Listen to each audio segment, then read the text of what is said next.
resume. No, this ain't Raymond. I'm Raymond. You're watching RPadTV, and look at these spooky Halloween decorations we have going on. I see a ghost, a witch's hat. I don't know what is that orange blob, like kind of above to the right of you. You mean like I was looking at that, like it's like, in between the spiral and that bony hand. Yeah, like it's a. It looks like a blob with eyeballs. Oh yeah, or a poo with eyeballs. That's orange poo. Too much candy corn? I don't know. So as you can tell, or if you have not figured it out yet, this is a Halloween episode of RPadTV where Paul and I and Mac, who should be coming in shortly, he is stuck in traffic. He was at Turtle Beach HQ in San Diego today. And yeah, Paul and I have done that drive and it sucks. And it can be really horrible. Except that when we drive, when we do it, we always stop for ramen, so it doesn't suck that much. That's true. And we're usually on our way to Comic-Con, which is all kinds of fun. Right. Or back from Comic-Con. Yes. So we're going to be talking about our favorite Halloween TV shows, movies, video games. And if you guys want to comment on our picks, that would be great. If you're watching live, if you are not, please share your picks in the comments section and let us know what you think of our picks. And Spooky Mac, it is time to rearrange. Oh yeah, I like the ghost that just looks like I have jizz on my head. Yeah, unfortunately, these things like block too much stuff. So let's go back. No, it makes my back, dude. It hides all the shit in my background. So go for it. Oops. Well, let's see what else we have. This one now. See, that blocks your name. And then I think this one blocks my name. Bummer. They're way too busy. Yes, I agree. But they were free from StreamYard, who does the video service that I pay for. So I guess thanks for nothing, StreamYard. So as I was saying, hey, Matt got here earlier than expected. So I did. Hey, look at that, lights. All right. Yeah. Just in the nick of time. All right. I texted you, said coming in hot. Yes, I saw it, but I didn't think it was that hot. So, as I said, we're going to talk about our favorite Halloween TV shows, video games, and movies. Why don't we kick things off with television? And Paul, you get the first pick in this round. What is your favorite Halloween TV series? So for me, 37,000 years now, every Halloween is just The Simpsons. Yeah, and the Treehouse of Horrors specials that they do. I mean, they just, for people who've never, at this point, I don't know who hasn't seen them. Yeah, but they're always like the most anticipated episodes. They do these just crazy parodies of like The Blob or like Parasite or all this different stuff. In fact, one of the early ones that they did, which is just crazy to think about now, is they did a rather faithful version of The Raven by Edgar Allan Poe, where Bart was the bird and Homer was the man, and the narrator was James Earl Jones. That's so cool. And I heard later that school teachers would bring that into class and like show it like around Halloween to like kids to be like, this is Edgar Allan Poe, but as a Simpson. So yeah. And I actually went and checked, because one of the fun things about the days leading up to Halloween is you see these long marathons of Simpsons things. And in fact, starting tonight at 7 a.m. on the East Coast, 4 a.m. on the West Coast, and going all the way, I think, until like 10 a.m. the following day or something, or 10 p.m., something like that on FXX.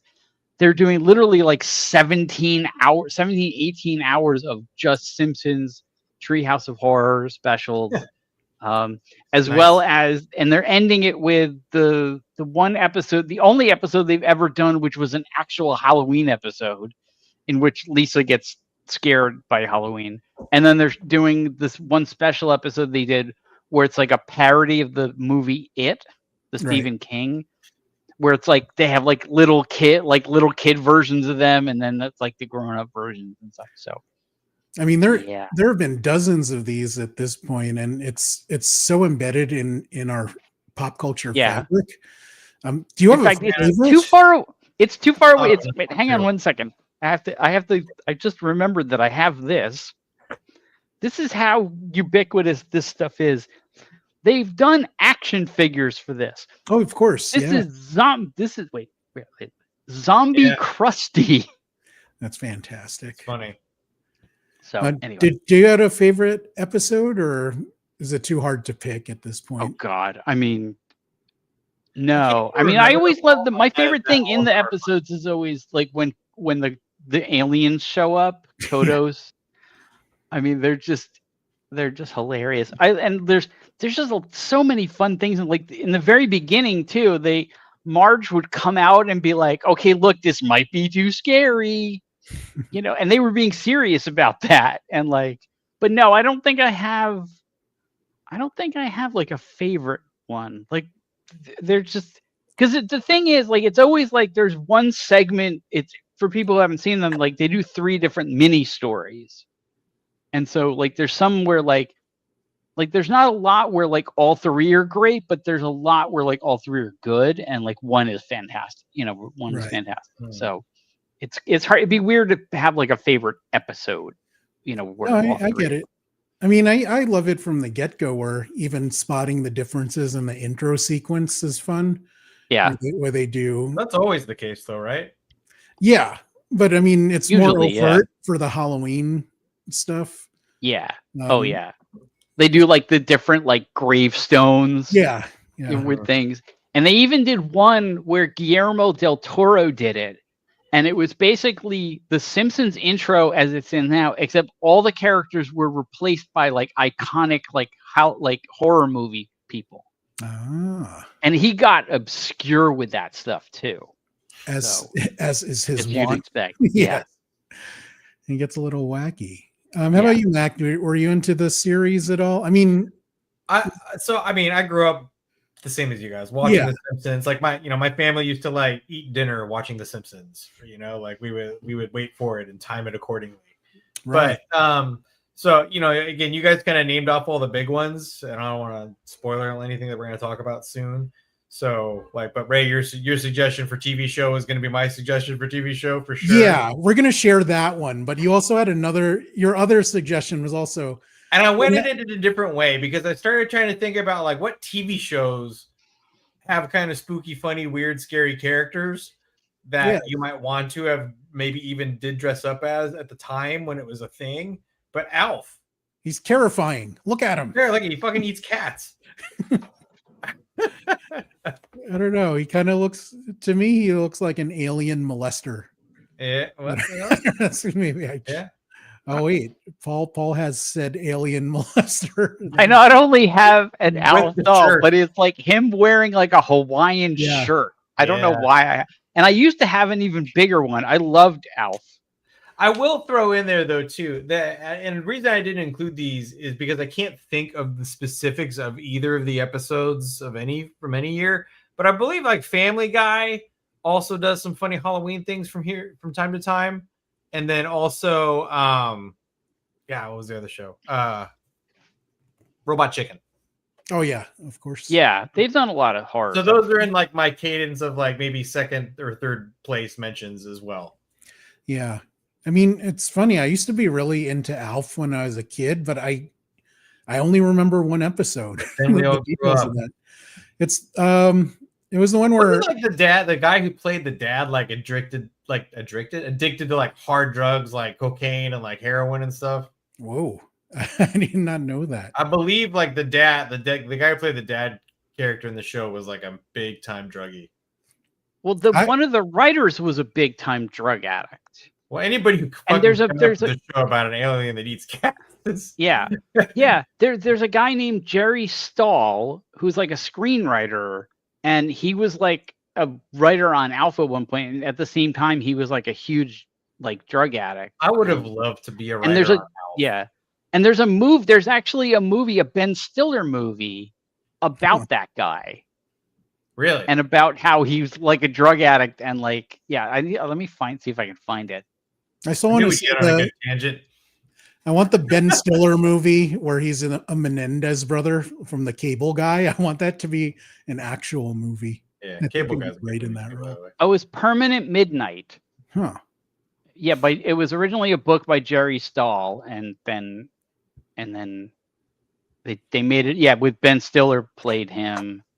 Yeah. But I think we got more out of me throwing Alf into the mix than anybody even possibly anticipated. But I do feel bad because, again, Ray, I would have said the exact same thing. So what was your favorite Halloween TV show, Ray? I will tell you, but before we get to that, if you guys know any other obscure people from 80s and 90s sitcoms, like did Jawaharlal from Head of the Class become a serial killer? Please leave us a note in the comments. I mean, we know Screech. We know what happened there. Yeah, Screech. Dana Plato. No, I guess she was the first for our generation anyway. Yes. But yes, as Mac was saying, we are both tremendous fans of Brooklyn Nine-Nine, and some of the most memorable episodes of Brooklyn Nine-Nine are, of course, the Halloween heists. And it's not what I love most about the show, but I mean, they're so iconic. I love that we could learn to count on it every year. Yes. And even when they moved it to Easter that one season, because it was like a shortened season. I like that after the first time you see it in the first season, then you don't expect that it's going to be a recurring thing. And they do bring it back, and they do it better and better every time.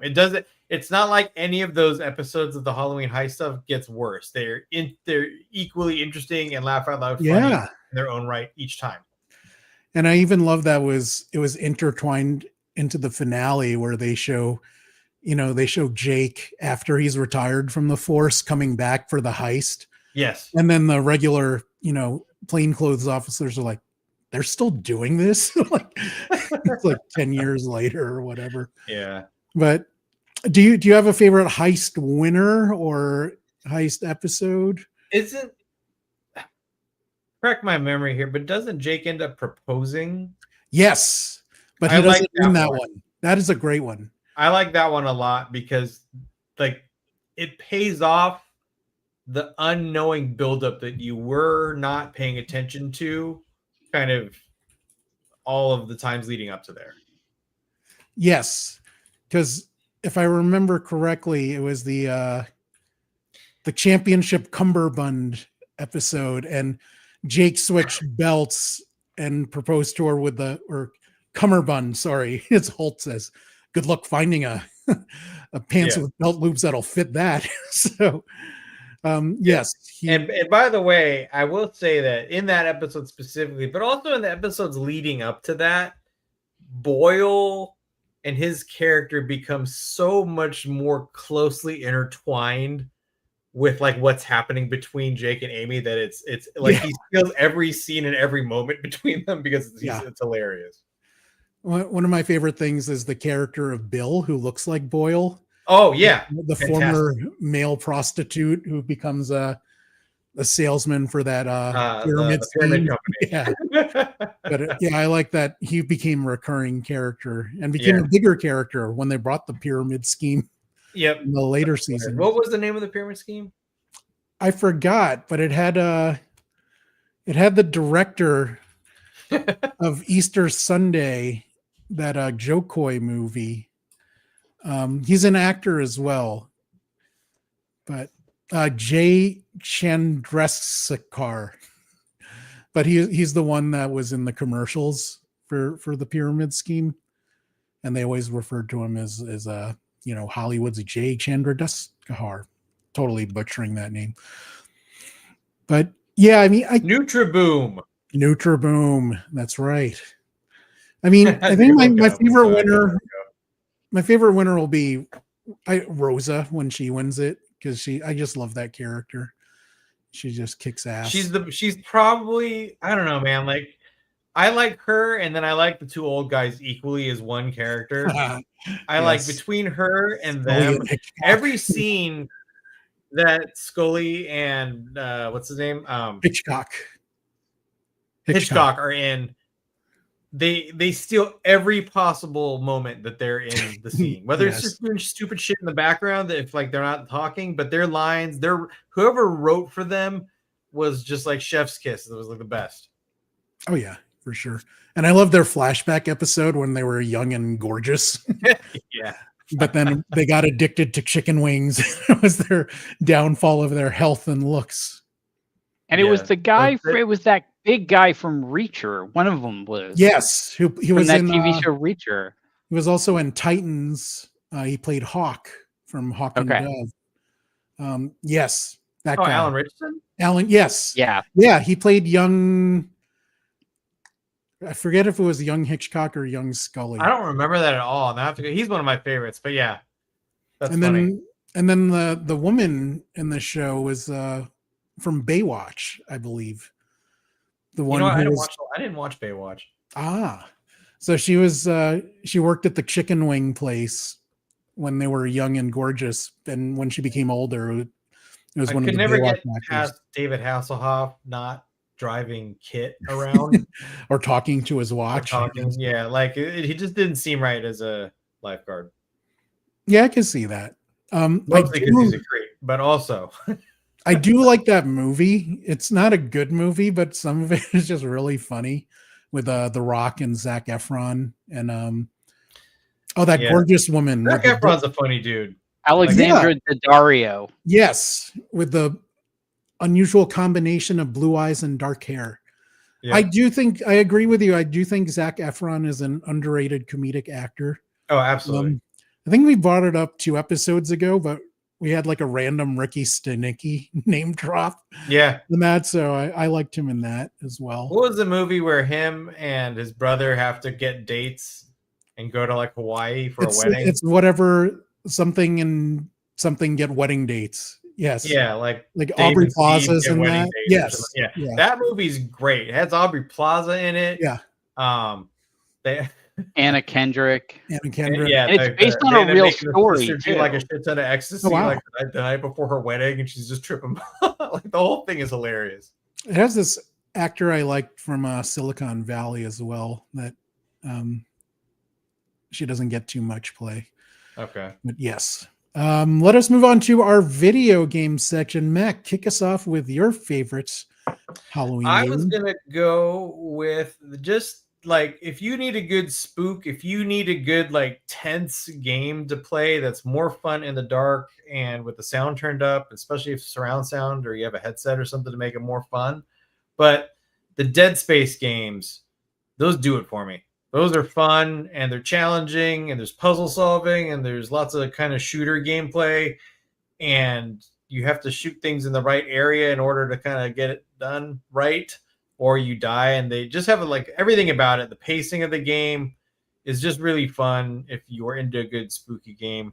And not to say anything like a Resident, like, you know, your go-to like Resident Evils, also solid choices for anything spooky and weird and dark to play on Halloween.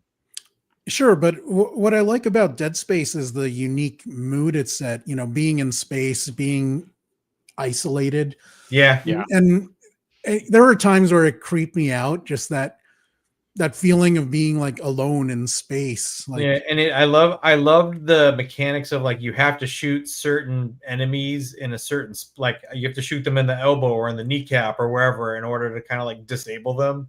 Yeah, you can't just shoot them in the chest like normal. Yeah, I thought that was like a fun way to kind of up the ante of like the gameplay. We have a reminder. It was Carlos who brought up Ricky Stenicki because of John Cena in the Peacemaker episode. Yes, excellent shout. Dead Space has, I think, the single scariest moment in any video game. Oh, which is at the very, very end of the first game. The very, very end, it lulls you into, you know, a moment of you're like, oh, thank God that's over. And then it hits you with this jump scare to this day, like I've replayed that game probably 5 times. Every time I get to that moment when I know it's coming, I'm like, no. I just, yeah. But it happens every time. Did you watch the movie Loaded Weapon? It was like a Lethal Weapon spoof movie with Emilio Estevez and Sam. Yeah. Oh, there's this one line whenever someone says it was the scariest or whatever. He's talking to this Emilio Estevez is calling this guy. He's like, "Hey, who is this?" And the guy on the phone goes, "I'm your worst nightmare." He goes, "No, waking up without my penis is my worst nightmare." So I always go back to that when someone says something is the scariest. Kathy Ireland's in that really bad movie too. Funny. For my scary video game, I'm going with Silent Hill 2. I love this series. I love this one in general the most out of this series. It was a time when survival horror was really starting to get popular with this, and especially Resident Evil. Fatal Frame is up there for me, but what I liked about this is you had the jump scares. Resident Evil was moving into a direction where all of a sudden everyone had automatic weapons, which just made it feel less scary to me. But you still had that creepy mood in Silent Hill. The character designs, that there's some really messed up monsters in this, but I love this setting. The whole dark, foggy thing keeps it creepy, but the writing in this game is so good, and the twist at the end is just really messed up, and I love that all the more. Where I don't want to spoil it for you, but was the twist at the end that there wasn't actually a 50% off sale? No, but it does get really twisted.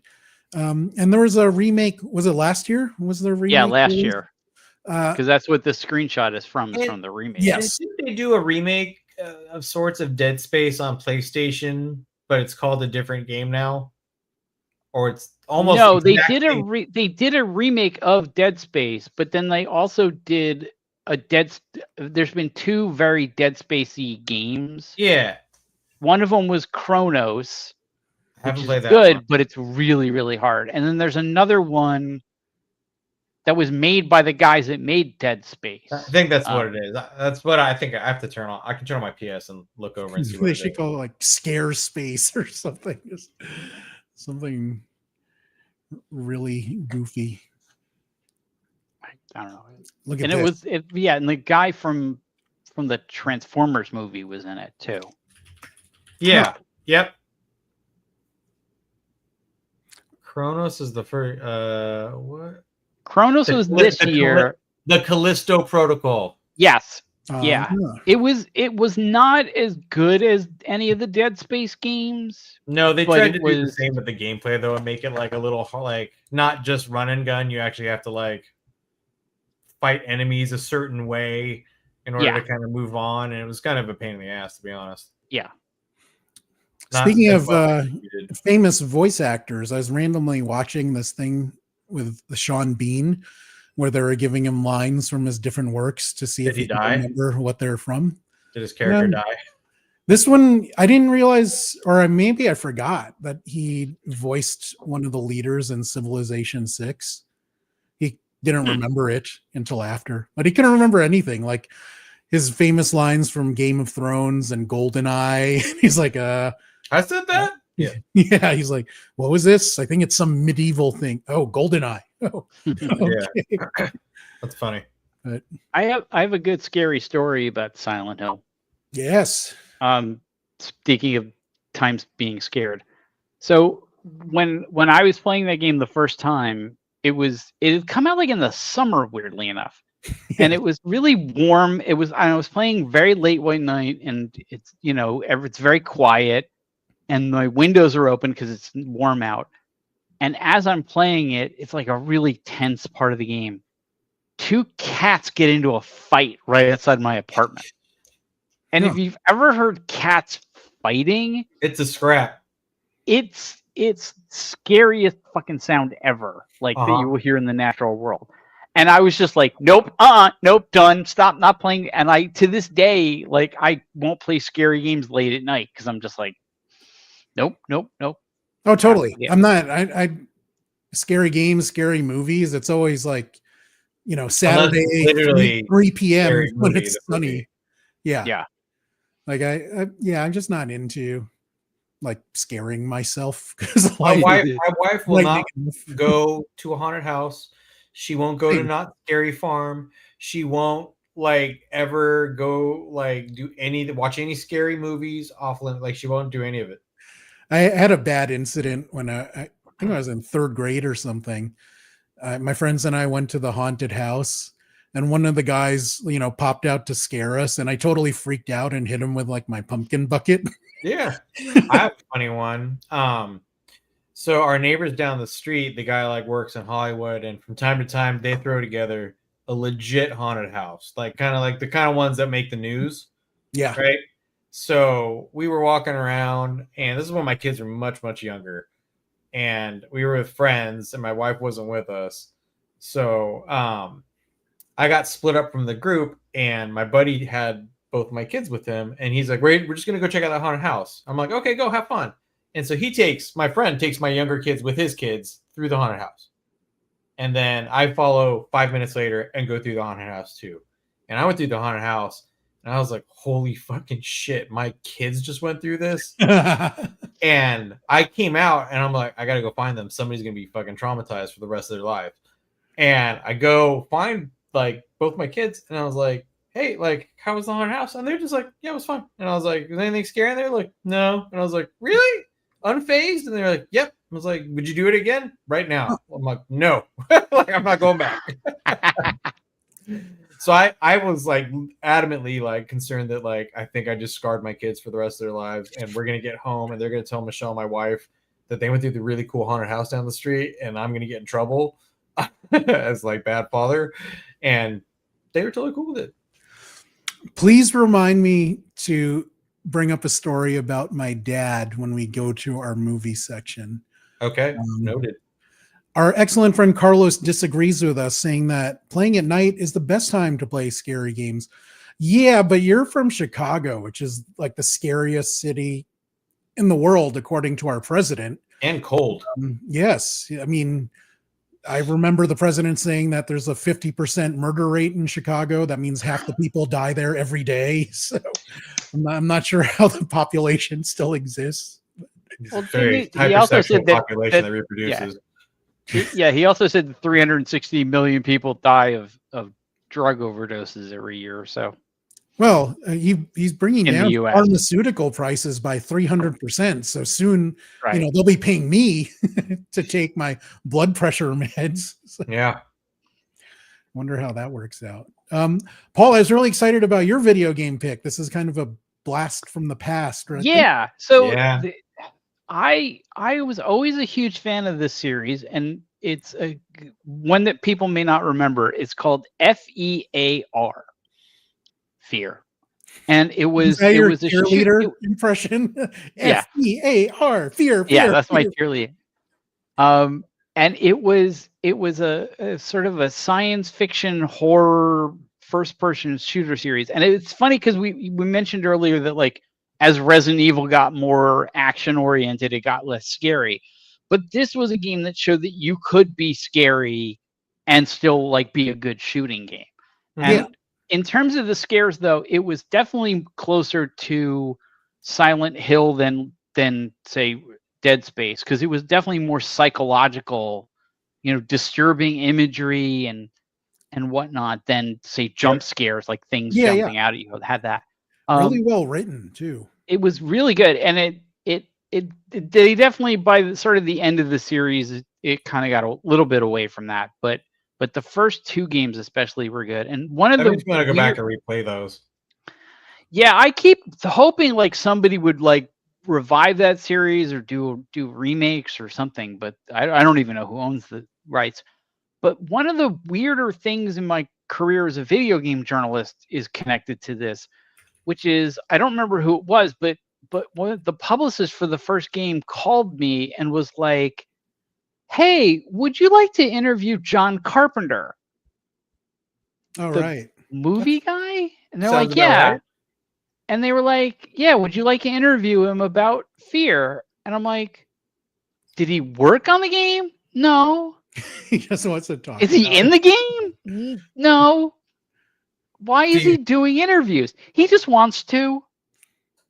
That's He awesome. literally, they invited him down to show him the game, and he's a big gamer, and he loved the game so much that he was like, "I'd like to be your spokesperson." Yeah, let me be an advocate for you.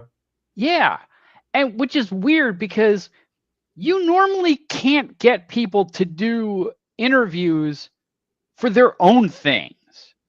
Right. Like Beyonce doesn't do interviews when she puts a new album out. Like Taylor Swift doesn't do many interviews when she puts a new album out. When I worked with Clive Barker on a couple of his video games for Codemasters, right, that has led to a couple of the best stories that I have of that era of my life. Like some of the just funniest, weirdest things happen on my watch working with Clive. So he was one of my first, famous people interviews in gaming. Oh, how funny. I worked with him directly and like kind of became fast friends with him and then his husband David because we were all together so quickly, so often for this game that they were working on for Codemasters. Trying to think what it was called, the Jericho. Yeah. And then he had also written a book at the time, and kind of combined. Was it Abarat? No, it was post Abarat. Okay, but he was doing publicity for the book tour and the game at the same time. So we ended up taking him to New York and did like the whole dog and pony show up there. Yeah. I won't bore you guys with the story now. I'll tell you offline afterwards. But it led to some very hilarious times. I think, what else did he have before that? He had, I think it was Undying. Yeah. I think that was when I interviewed him. Yeah. And I remember him saying, and it was one of my favorite answers I ever gotten, especially at that time, because I was still pretty new to interviewing people. Mm-hmm. And he gave me an answer I loved. He was like, I heard you, asked him something like, I heard you were involved with the character design in this game. And what did you do with the protagonist? And he said, I wanted to design a video game character that as a gay man, I would be attracted to. And then I was like, okay, I'll give you a really funny quick story. One of the early times that I showed up at his house, because he just did everything out of his house, right? So he had a house that he lived in with his husband and his kids, and then he had a house that kind of the staff lived in, and kind of like every all the help that around, like they all lived on a separate house, and then the third house was his like on-site art gallery and studio. So the first time I go there, he just kind of walks me into a room. And he's like, hey, Clive's voice was all fucked up from like a lifelong smell. He's like, have a look around. And I'm like, okay. So he goes, and I'm just in this room of paintings, and I'm kind of looking around. I was like, this painting is all dicks. I was literally in a room of every dick or penis that he painted and just decided to save. So the whole room, floor, ceiling, like there's ones on the wall, there's like rows and stacks on the ground of just different dicks.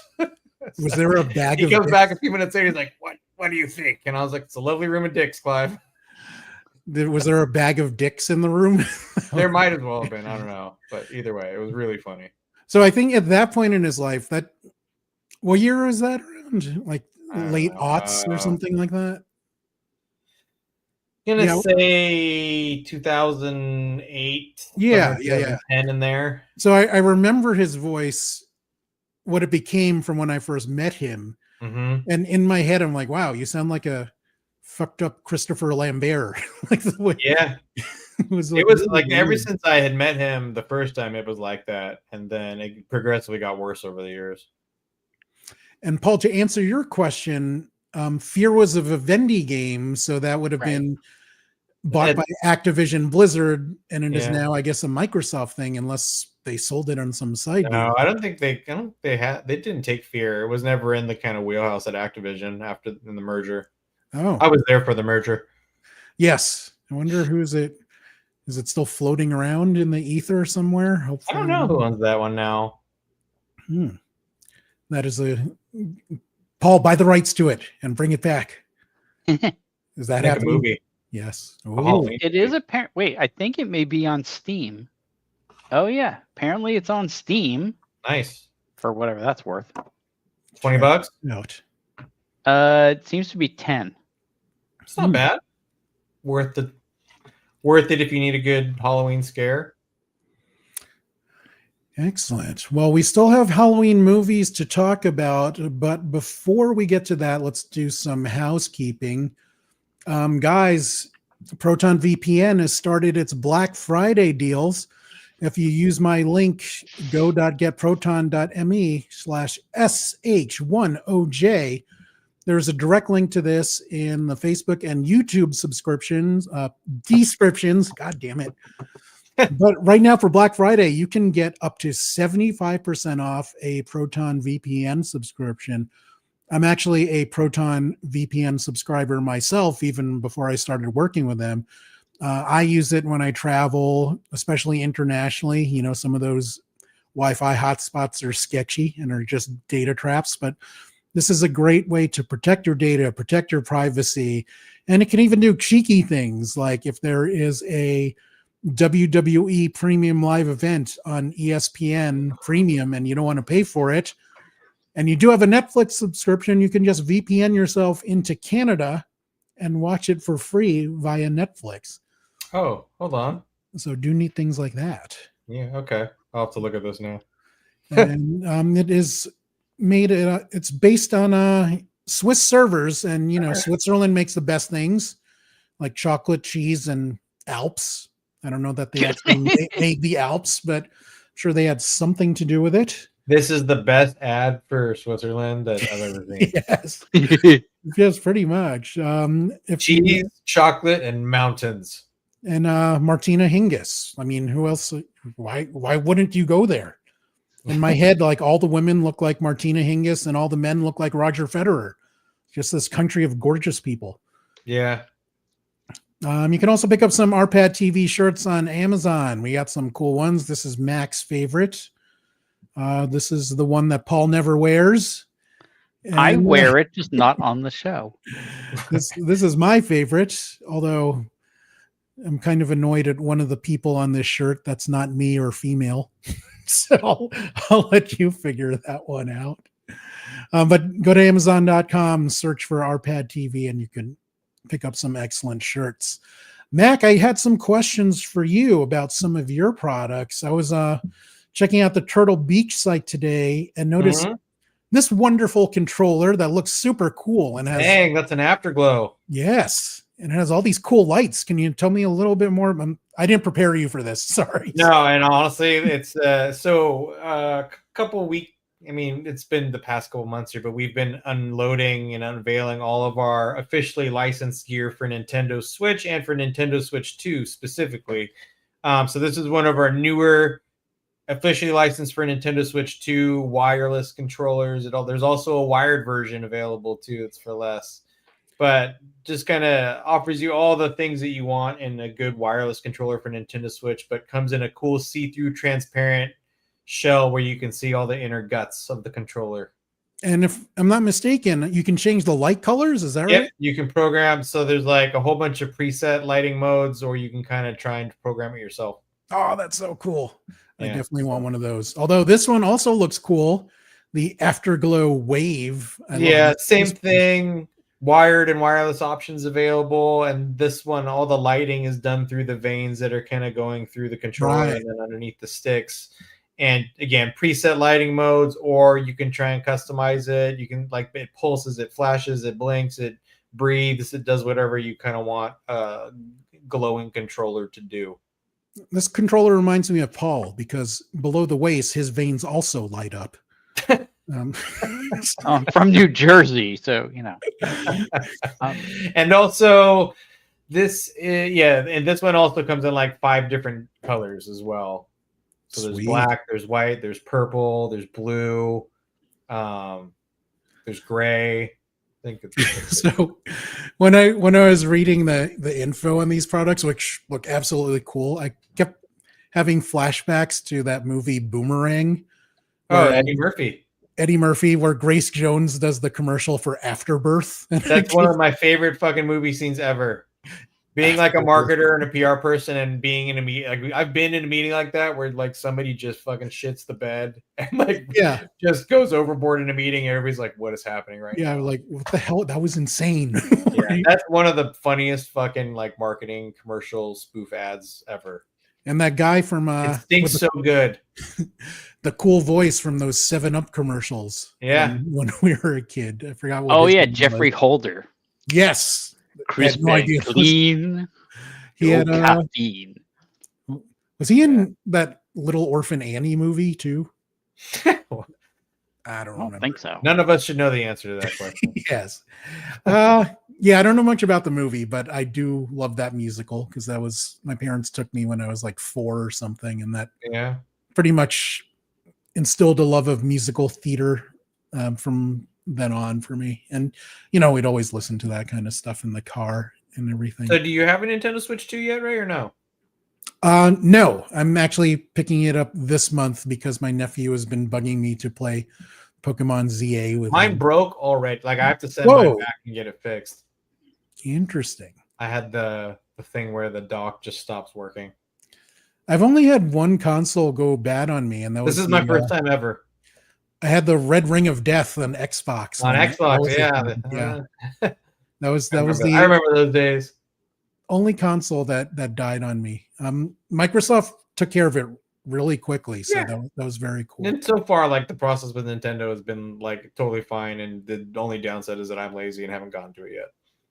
I wonder how transferring will work, because I read this story and I don't know if it's true because it was on Reddit, but some guy bought a Pokemon ZA edition Switch, and because game codes are tied to hardware now, that one died and he exchanged it. But the way it works, he lost the game, which is I get and I don't. It's kind of stupid, but there's you know who wins in that situation? No one. Nintendo.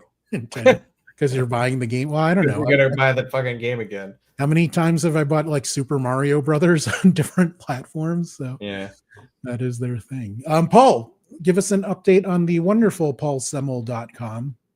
Okay. So a lot of good stuff going on. Obviously, we're in the heavy book season, but there was one book in particular I just did an interview this week, wanted to talk about. It's called Supernatural Crimes Unit NYPD, The Thin Blue Ley Line, and it's written by a guy named Keith R.A.D. Candido. And as you can probably figure out, it's basically like if Law and Order of SVU, instead of like investigating sex crimes, they investigated supernatural crimes. Or supernatural sex crimes. Yes. Well, he hasn't gotten to that yet. Although the weird thing is, I asked him. Season 2. Yeah. The funny thing, though, to me is that like he mentioned like all these like TV procedural crime TV shows that were a big influence on the book, and I was like, wait a minute, what about SVU? And he was like, eh. This is kind of like Reaper a little bit. I love that badge, and I want that in real life. That is the coolest law enforcement badge that I've ever seen. We have a controller that looks like that with the wolf. I mean, if law enforcement had satanic stars on their badges, I think that just adds to the delivers another layer of respect. Right. Well, I don't know. Not respect, but like obedience. Yeah. Right. And then a couple other things coming up for next week. Early next week, I'm going to have my review of The Outer Worlds 2. I just started playing it. Which, for people who don't know, it is a science fiction adventure game. It's if you play it Avowed, it's basically like a science fiction version of Avowed. And it's actually made by the same people. So that'll be up next week. And then the other thing I wanted to mention, because I know Ray's going to be excited about this, is Bold as Love, which is a box set version of the second Jimi Hendrix Experience album, Axis Bold as Love. And it not only has the album on it, and a concert from 1967, but it also has a ton of alternate tracks and outtakes and and stuff like that. And of course, as every time you get one of these big box sets, like not everything is going to be cool. Some of it is more just, you know, like a curious artifact. But there is some very cool stuff on there, some alternate versions that sound very different from the ones on the album. Some really interesting instrumentals, alternate takes. So that's out next Friday, and my review is going to go up on Thursday. Bold as Love is actually my favorite Hendrix song. Most of the time, it does change every now and then, but that I love that song so much. And it was also John Mayer's cover was the song that turned me around to make me view him as a really talented musician instead of a musician that like bones hot actors. Right. But it's just funny to me though that like Hendrix has been dead as long as I've been alive, and they're still finding like cool stuff. Oh yeah. Well, I mean, part of it is the primitive technology of back then, and you know, right, the lack of archives and everyone being on an insane amount of drugs. Hey, did either of you guys know Joe Fielder when he was? Yeah, of course. In industry. So he's the narrative. He's the narrative lead on Outer Worlds 2. Yes, I knew that. Oh, not cool.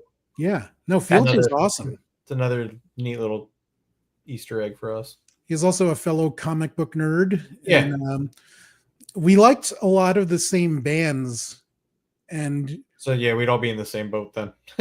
we went to there was this one venue in LA that we both went to a lot. I don't know if it exists anymore. It was like Space Lab or something. I think it was in Spaceland. Spaceland, yes. I don't think it's around anymore.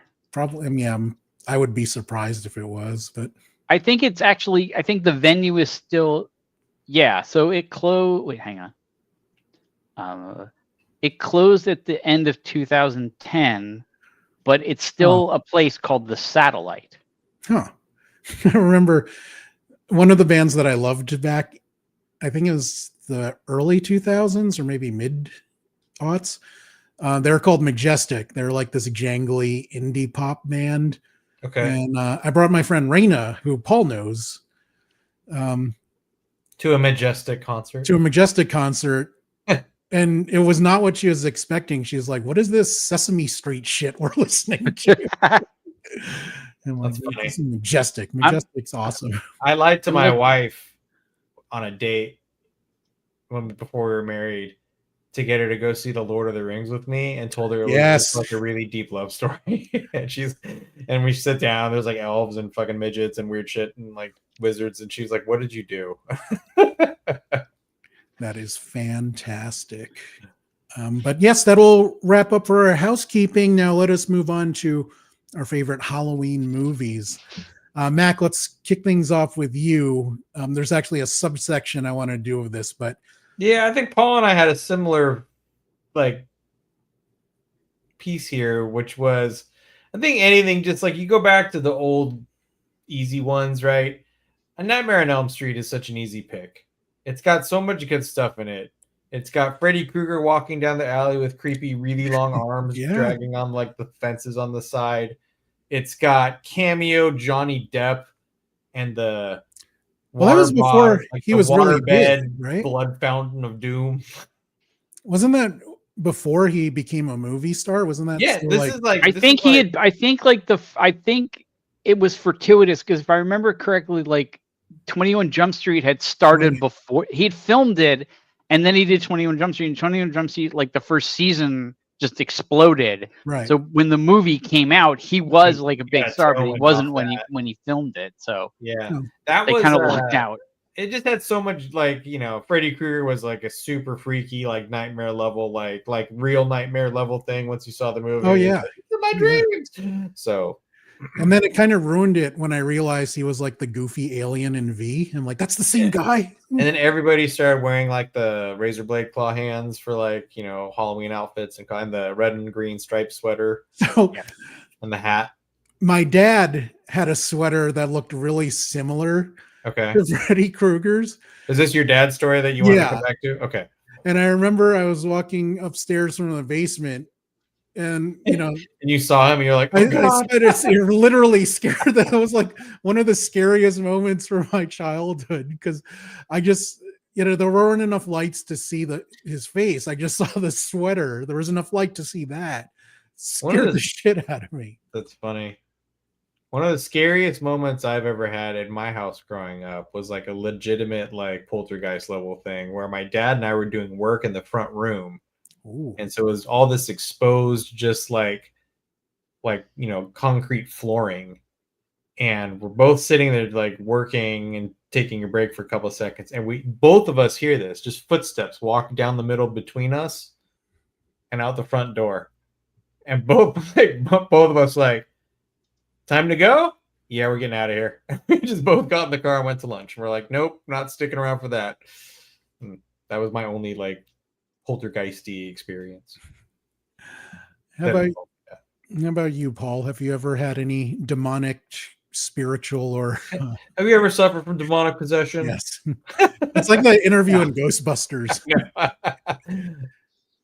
I do have a good Nightmare on Elm Street story, though. Yeah. Yes. Okay, go. So when I was in high school and junior high school, we used to go to my friend Steve's and watch movies. We would walk down the street to the local video store, rent a movie, bring it back. Yep. And we would sit in his room and watch it, and it was on a TV. I swear the TV couldn't have been any bigger than this. Like my computer has a bigger screen than his TV did back at the time. Sure. Mm-hmm. And one night we watched Nightmare on Elm Street. And so we watched the movie. We get to the end. Steve turns the light on. Everybody turns and looks at me, and they're like, what the fuck? Are you okay? Because apparently I was so freaked out by that movie that I was white. And I don't mean like white like I am now. I mean white like a piece of paper. Blood in your skin. Like I was, and they were like, "Are you okay?" And I was like, One of my older daughter's friends is like that, and he plays football. He's like one of the big, and like he refuses to watch any scary movies with them, and they'll get him to watch one thing eventually, and he's like, nope. He has to leave the room. He's just like he's the one who screams. Like it's really funny. Yeah. It's a genuinely scary movie because of the implication of like, oh, you're asleep and he can come at you. And right. It's the most vulnerable you can be, right? Yeah. Even I was about to say, like Paul, in the 3 decades or so that I've known you, you've always been white. There was a point with this franchise where, and also a franchise that Paul will talk about later, where I don't know what happened. Did we just become older, or did the writing become more cheesy and less scary? Like for me, when I forget what number A Nightmare on Elm Street it was, but Dream Warriors, when you bring Dokken into the mix, it got bad. The series really ran away from itself towards the end. The first 2 or 3 were good, and after that, it was just not worth it. But even I still in the second one, Freddy would sort of make these goofy comments sometimes, but it's still but it kind of worked. Yeah, and I think they went too much with it. They scaled it back, but then they went back to it again. And then Freddy versus Jason was just goofy as hell. Can I throw an honorable mention in here so that maybe Paul and I don't have the exact same one? You don't. He called an audible already. Oh, okay. Well, I'm throw one there. If you Child's Play. I mean, this. Yeah, but Child's Play was just inherently goofy. But Chucky's so good. If you go with it, this guy is genuinely scary. Yeah. And then if you go to Dream Warriors, you have this guy who's melty face. Freddy Krueger became my favorite Martian or something. I will say though, in the scene in the original Nightmare on Elm Street, when she picks up the phone and the phone has his mouth and tongue sticking out of it, it's that is one of the best, fucking most disgusting, scariest things. And I don't mean to dog on Dream Warriors either, because I do enjoy it. I mean, it has the legendary John Saxon from Enter the Dragon. One of the Arquettes, which Arquette was in it? David Patricia. No, Shortcut. yeah, it wasn't David, that's for sure. But yeah, Child's Play. See, I always get confused. That movie of just a possessed doll with a knife and with like the voice of like a 40-year-old prison inmate, just right. But the problem, and this isn't a fault of the movie at all, but in my head, I always like mix up Child's Play and Problem Child, so it becomes really weird. I would watch now that. That's a movie I would pay to see. I would Problem 100%. Child versus Child's Child's Play. Play with like Problem Child has a knife. I don't know. That might work. For my Halloween pick, I'm going with The Exorcist. Oh. And this came out, the theatrical release was before I was born, so I only saw it on TV. I don't think I ever saw it in theaters, but I was raised Catholic, so that's one of the reasons this movie scared the hell out of me, because I actually, at the time I saw it, was believed. a scary movie. Just yeah, well, I mean, the generation of the era, and even now, like it's still a good scary movie. I don't believe in demonic possession now, so it kind of, and also the scene in what's the movie with Jonah Hill and all his friends? Oh, This Is the End, where they have the demonic like that. Just that scene cracks me up. If you want the best demonic possession, and you won't be able to appreciate this movie without having knowledge or having seen The Exorcist. Oh, Repossessed is the entire opening 15-20 minutes of Scary Movie 2. And it has everything you'd ever want, including Andy Richter and what is his name? James Woods. I do like those movies, but I think Repossessed is a really underrated spoof movie. It does have Leslie Nielsen, so that automatically makes it better. So I'd have to go back and rewatch. I haven't seen Repossessed in so long, but I go back, even just like when I remember. I'm gonna go do it after this is over, but I'll just go watch that first. I don't watch the movie. I just watch the first opening sequence until that whole sequence is done. Right. And it is worth. If you haven't seen it, do yourself a favor and just spend 15 minutes laughing your ass off. Due to The Exorcist and This Is the End, I will sometimes randomly tell people the power of Christ compels them. no context at all. But I haven't seen This Is the End in a really long time. I do remember though that Michael Cera is the best character in that movie. Oh yeah, he's fantastic. And say cheese baby is actually something he used to say in real life. Yeah, that's really funny. Him being all coked up and slapping Rihanna on the ass. There's a thing online where one of the people who made the movie was talking, and Rihanna was like, "I'll do it if like I can actually really smack him." Yeah, and she hauled off and whacked him hard. So way back when I was at Activision and we did the big Guitar Hero concert at Staples Center for 1E3. They had all of the different PR people, staff all of the different entertainers in all the different rooms that they were underneath the Staples Center. So ironically, I got picked to staff the room that had Pharrell Williams in it, as well as Rihanna. And I just I stood out, if you want to say, in that room. And one of the funniest things of that evening is that I don't know or care about any of this stuff. So like, but Rihanna like comes up to me because I'm just sitting there in the corner, like on my phone, leaning against the wall, not like doing a whole lot. And Rihanna comes up to me and she's like, "Hey, I was told to come ask you, are you okay?" And I'm like, "Yeah, I'm fine. Why?" And she was like genuinely concerned that I was like just not having a good time. She's like, "Also, can I get a couple of those guitar controllers?" I was like, "Yeah, how many do you want?" Just like went and grabbed. I'm like, it gives me something to do. I'll go to the storage room, I'll grab you a whole bunch, and then so I basically walked back with like armfuls of Guitar Hero controllers for her on Xbox and PlayStation. I'm like, "Here you go, have fun." And that was the one and only time I actually met her in person. That's awesome. Am I remembering that Jane's Addiction played that show as well? Because I remember being there and seeing a whole bunch of bands. It was a lot. I know. Yeah. I thought Soundgarden. I don't remember. I honestly don't remember, dude. It's like, that's sad. I should, but I don't. One of the funniest video game parties I went to, and Paul was there too, was one of the Sony parties where they had Jane's Addiction and Ja Rule, and I'm like, this makes no sense. I do remember that. I love it. Yeah. And I believe I saw Jason Mewes there, and at the time he was wanted by the police. So, Did you say Snoochie Boochies? No, that was before I actually met him. Oh.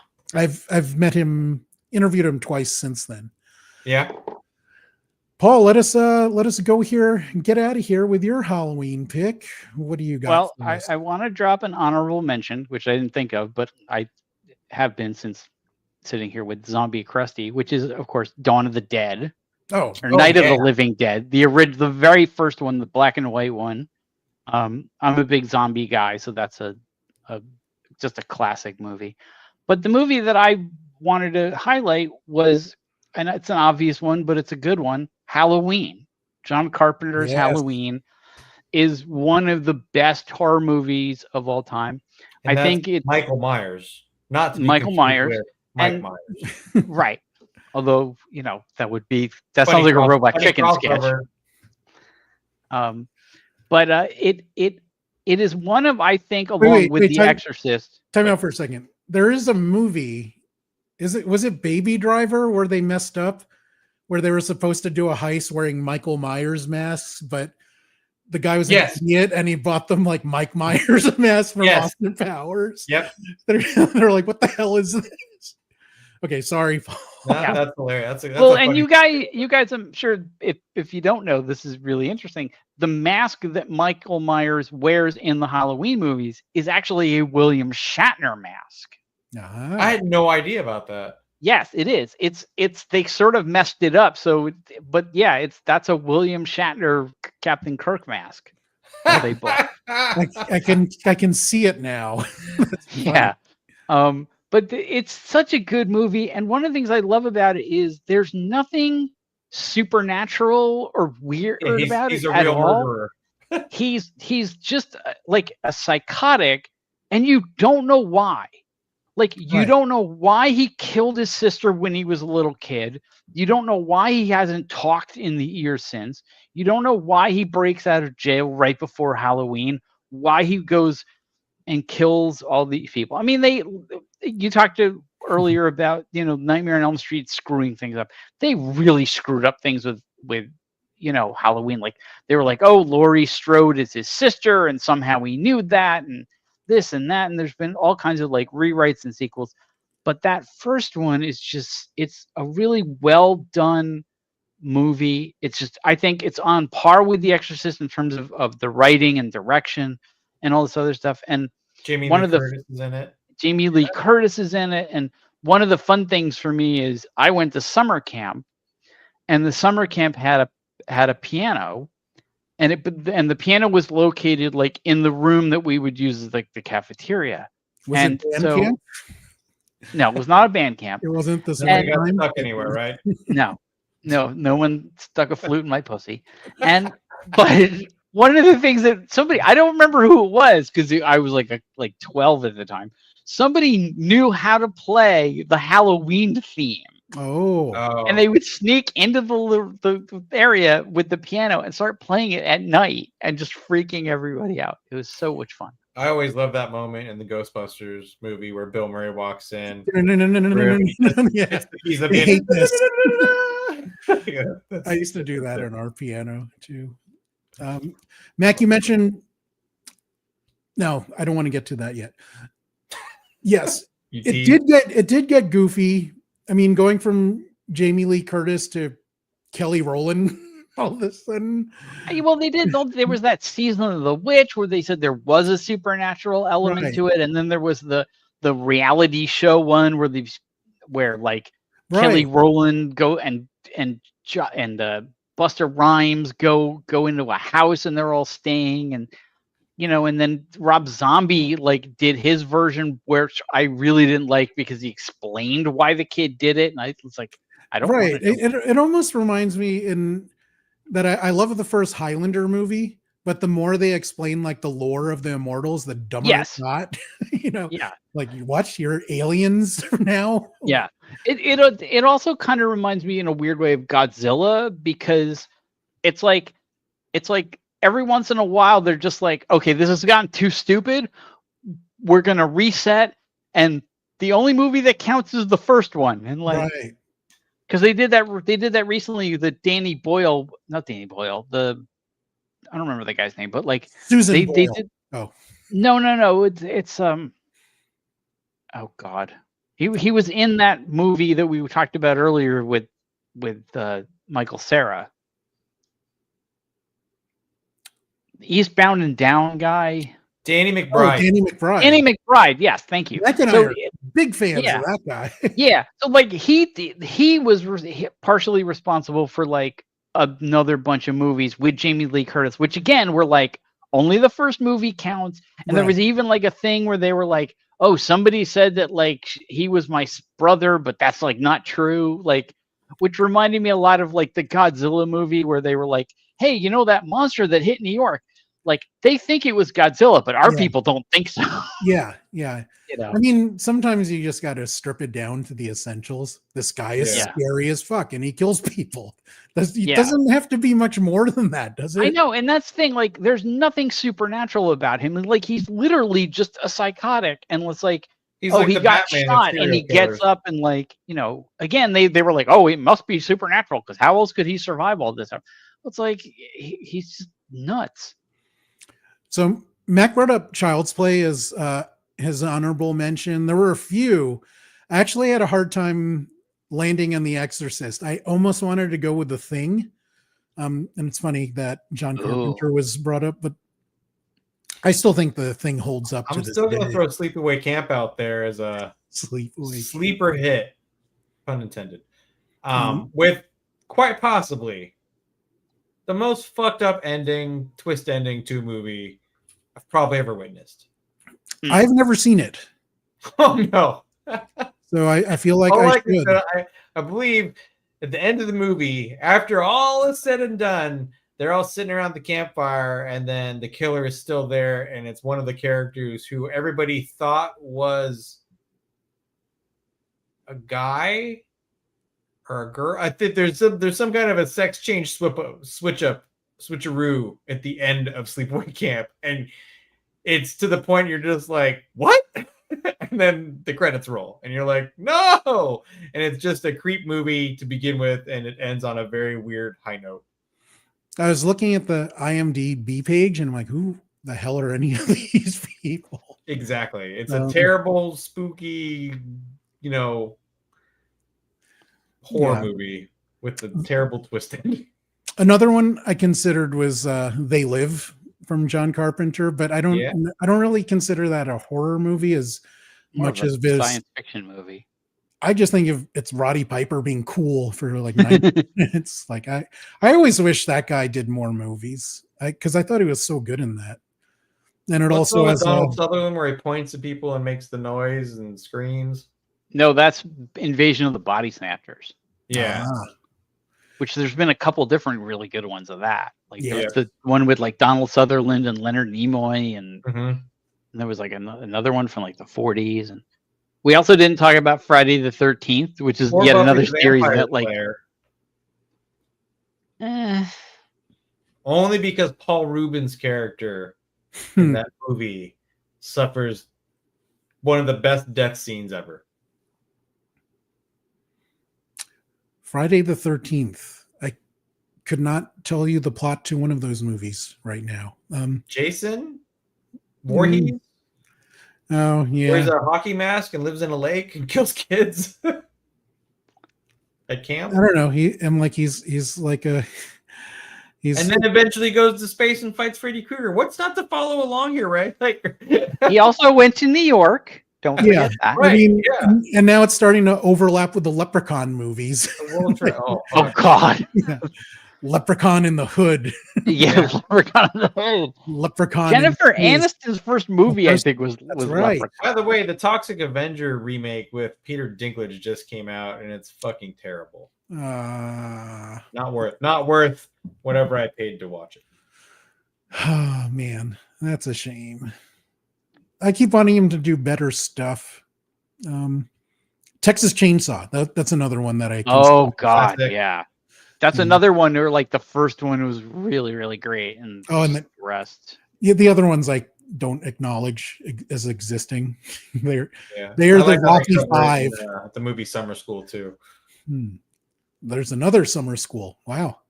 We're Wait. also forgetting all of like the old school stuff, like with the Boris Karloff and yeah. like like Nosferatu, which I watched when I was Yeah. a kid at the library for some weird reason, Huh. and like the original Frankenstein, the original bunch of Draculas. I mean, that's the thing with horror. Like for movies, like it's just there's so many. I mean, like you got all the Hammer horror stuff, like the Curse of Dracula, and like I love like even now, those like Universal monsters back then. They yeah, they keep trying Monster to make that Squad. Remember that movie? Wolfman's got nards. Hit them with the nards. Yeah, Universal keeps trying to make a monster verse again, but it keeps sucking. Well, they tried with like because they did that Invisible movie with like the Mummy. Yeah, The Tom and Cruise like one? the Tom Cruise Mummy movie, and then like turned out that like didn't perform. Yeah, and like Dr. Jekyll and Mr. Hyde was in it, like weirdly, and like But that was what's like them trying to do like a Marvel Cinematic Universe thing. And who was in the Invisible Woman again? It was the woman from Handmaid's Tale. Is that? yes, the woman from The Handmaid's Tale. I don't remember her name, but yes, but that movie sucked and did not scare me at all. I don't know. Also, we also could have mentioned the first Alien. Oh yeah, for sure. Because that's a I mean, like set the pace for how to make a scary movie. Yeah, because that's a good one, and that's a interesting one because the second movie, they were like, we can't scare anybody now, we're going full action, and which is kind of the most genius move. And it's funny because I was thinking about this the other day. I interviewed Dan O'Bannon, who's the guy who co-wrote the first Alien, and he was one of the guys who came up with like a lot of the weird stuff that the alien does in that first movie. And he was like, you should never watch any of the other movies, and you should never watch this movie again, because once you see the creature at the end, it's over. You're not going to get scared again. Yeah, cat's out of the bag. And I was like, you're very wrong about that, because it still scares me after seeing it like 8 or 9 times, because it's just that scary. But yeah, he was like, yeah. And the funny thing is, he was doing the interview to promote what was then the DVD box set of all the Alien movies. Right. Okay. And the publicist was just like, oh dear God. I wanted to ask you guys this, like a lot of these things scared us when we were kids or teens or early 20s. And I just don't find them as nearly as scary. And I don't know if it's a function of that we're just older, or that there's so many things in the real world that are more terrifying than things that I would see in a movie. I think emotional damage adds up. Ah, right. That's interesting too. That builds makes up sense. Walls. Yeah. So we're not scared. Well, I think also, also to pick up on Dan Bannon's point, like once you've seen it, like like if I forgot like that ending to Dead Space, if I forgot to look away, it would freak the fuck out of me. But because I know it's coming, I'm like, oh God, oh God. But like and when also, you go watch Sleepaway Camp tonight, you're gonna know that you're gonna get I've scared seen at that. the end with But- a weird sexual. But Paulie, you said that scene does still scare you, even though you know it's coming. Though. Yeah, but the thing is, like, I think also when you get older, you kind of see you see things kind of coming. Like sometimes like people like telegraph stuff. Yeah. And so you're like, oh, they're going in the scary looking house and it's all dark. Like, of course something's going to happen, Right. So I think that kind of, but there are things that I still find scary today that keep happening. Like if you just look at, and I don't mean for this to become political, but this genuinely scares me. Like when I see like ICE beating up old ladies or even kids in high school and just disappearing them or detaining them, that terrifies me. And yeah, that's crazy. That's because it's crazy times. yeah. Yeah. So that's what we should really be scared about. But the shock value of it isn't enough though. That's the Right. thing. Like none of us are shocked by it. We've seen it. We've digested it, and it's happened, and we know it's going to continue happening. But like, there's no none of us are surprised anymore. Right. And on that happy note, let's put a pin in this Halloween episode. I'll give you guys a update on what we have planned for November. In no particular order, I do want to do a K-pop Demon Hunters video with Mac and one of his daughters, hopefully. Oh yeah, okay, we got to go watch it then. I do want to do a John Candy tribute episode. I just saw this wonderful documentary on Amazon about him, and it just made me remember how big a part his movies. You and I were just talking about it. Like, yeah, he was such a huge part of the movie going experience of all. Yeah, like it feels like 80% of the movies I grew up with had John Candy in it. Yeah, and then for some reason, after he died, people just kind of forgot. He was young too. He was 43 or some shit. 42. And the last thing I want to do in November before Thanksgiving is a movie review of the Now You See Me sequel, the third one. I think they got the names all wrong. I think the third one is called Now You See Me, Now You Don't, which the first one is Now You See Me. The second one should be Now You Don't. And the third one should have been called Just kidding. Now Go Fuck. In my head, it was like, Now Go Fuck Off. No. But yes, that is hopefully what we have coming for you in November. Go to turtlebeach.com. Check out those awesome Afterglow controllers and buy 12 of them. Go to paulsemel.com. Read his wonderful interviews, reviews, and more. And buy yourself an RPadTV shirt. I'm going to go with the double thumbs up for my out. Or a hoodie. Or a hoodie. And we'll see you next time on RPadTV. Thanks for watching, guys. Be good.